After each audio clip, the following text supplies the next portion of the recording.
Hello everyone, welcome to Excel 10 tutorial. Now you're watching the Excel VBA programming course lesson 3, introducing the developer tab. Alright, I know you are excited to dive into VBA, but before we get there is a couple of things we need to configure within Excel. The first thing we need to do is to enable something called the developer tab in our ribbon. Here is the developer tab, which I have already uploaded. There is a video, you must have seen that. If you haven't seen the video, check out the link here or check in the description. You will find out the video how to add developer tab in your Excel. Now the ribbon is what we call the menu here. This is the ribbon. Okay, the ribbon consists of several tabs, for example home, insert, page layout, formulas here, etc. And each tab is made up of groups. Groups are just collection of related commands. For example, here is in the insert tab I have a group called tables, and this group is named as illustration, this one is charts, and so on. On the ribbon there is also have this file option which take us into something called the backstage window. Right here we can do a couple of extra Excel related functionalities like opening and saving a workbook, printing, and more. Whenever we want to come back to the main Excel interface with the ribbon, we just click on the file tab or any other tab and we can go back to the ribbon. Now there is a primary tab we use to work with VBA, but unfortunately it's disabled by default, it's hidden. I think the reason for this is that Microsoft assumes that the majority of people will not be using VBA in their workbook, so they feel like it clutters up the main ribbon. Please check in the description and learn how to add this developer tab.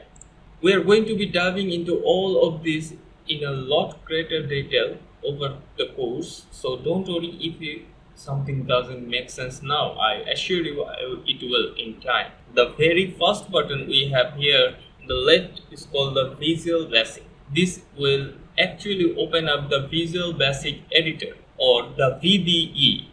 We will be writing the code throughout the course here. The shortcut for this is Alt plus F11.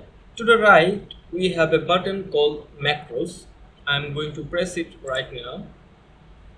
This is going to bring up the macro dialog box, which is going to show us all macros that we have written that are in public. Public means that are exposed to the Excel interface so that a user can use them. There are going to be a lot of options here for the things like editing the keyboard shortcuts for a macro, running it, or even executing it step by step. Right now we don't have actually any macros written here, that's why it's empty. Close it here. The next thing we are going to learn is this button, the record macro. But as it turns out, Excel has a built-in feature called the macro recorder, and it's kind of amazing when you first hear about it. What the macro recorder does is generate automatic VBA code for you. Essentially, you take action on the worksheet and the macro recorder understands what you are doing and generates relevant VBA code. The question you might be asking is, well, if this feature exists in Excel, why do you need to learn VBA?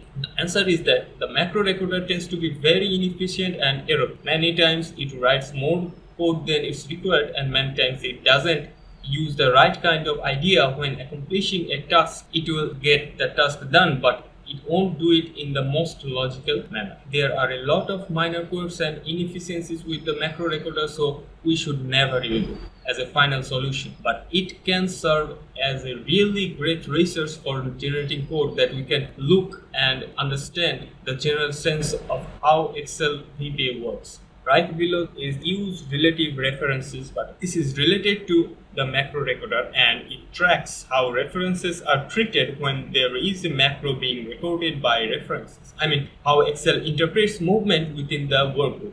For example, if I have my mouse in cell A1 and I move into cell B3, there is now two ways you can interpret the movement. The first is to say that he literally moved to the cell B3. The other way to interpret the movement is that he moved 2 cells down and 1 cell right. That is the two conditions that I described are called the absolute and relative references, and that option deals with the macro recorder. It deals with how the macro recorder is going to track the movements.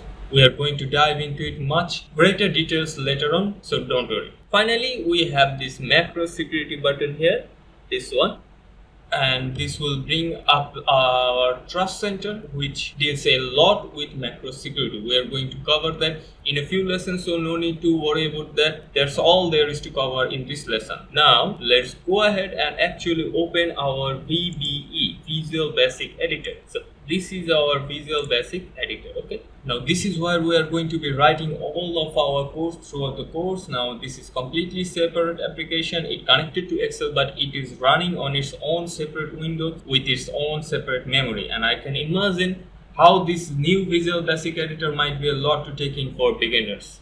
There is a whole new system of toolbars and menu. We can see here menus and toolbars much different than Microsoft Excel.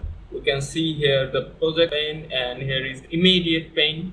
Now it's totally fine if you don't know any of this. We are going to dive into all of these details over time. What I recommend you to do now, though, as an experiment, is to just poke around here a little bit and spend some time clicking around the menus and these buttons here.